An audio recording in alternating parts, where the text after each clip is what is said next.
Being a Porsche can be really tough sometimes. Welcome to Weissach's toughest functionality tests. When the development department of Porsche moved to Weissach in 1966, they built several production halls and a research center for new and secret technologies. So let's discover some treasures in Weissach. The skid pad is a circular area and is used especially for testing the sports car's handling.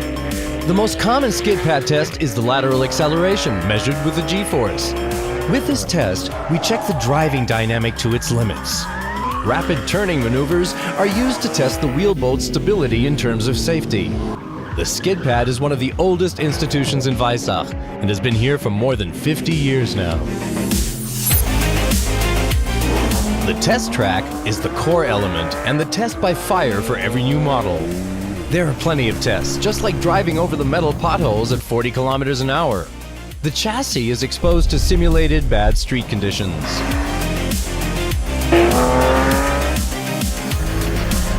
At about 30 kilometers an hour, the sports car drives through the saltwater tank. With this test, we examine the corrosion resistance of the lower parts of the sports car, the tightness of cuffs, and plug contacts. And these tests were already being done a couple of decades ago. While some tests look like a lot of fun, you can be sure the jump test is nothing to joke about for our sports cars. The axles are exposed to immense forces and are tested to their limits in order to develop the most stable ones.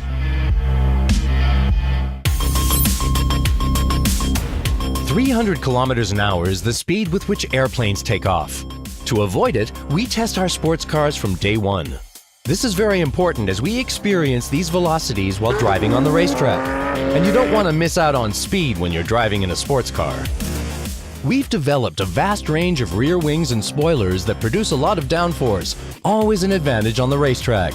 In 2015, we began testing our new aeroacoustic wind tunnel with the same goal: precision. There we can measure force changes of about 1 Newton, and we can simulate wind speeds of up to 300 kilometers an hour.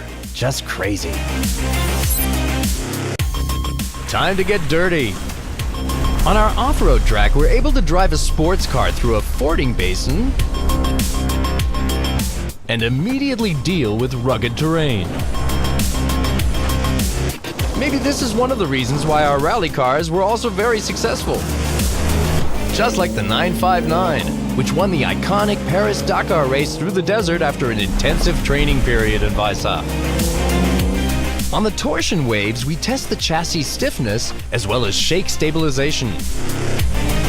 You can feel the stones hitting the chassis when driving through the hump curve at about 70 kilometers an hour.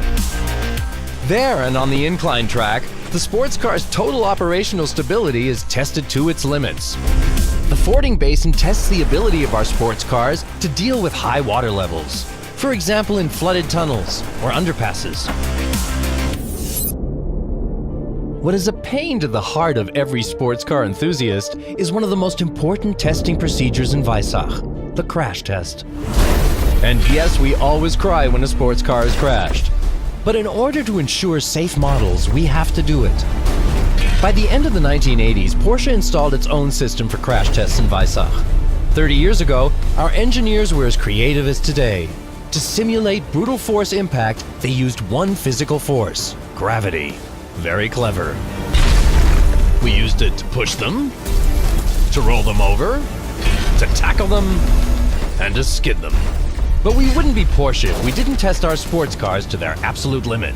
Before the rail system was established, the cars used to be dropped from a crane as crash test simulation.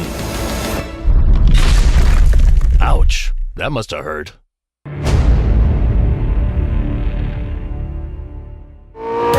That was the first season of Porsche Top 5 charts. But you can be sure that there are plenty more amazing stories. If you have any ideas for another Top 5 series, let us know in the comments below. Hope to see you soon.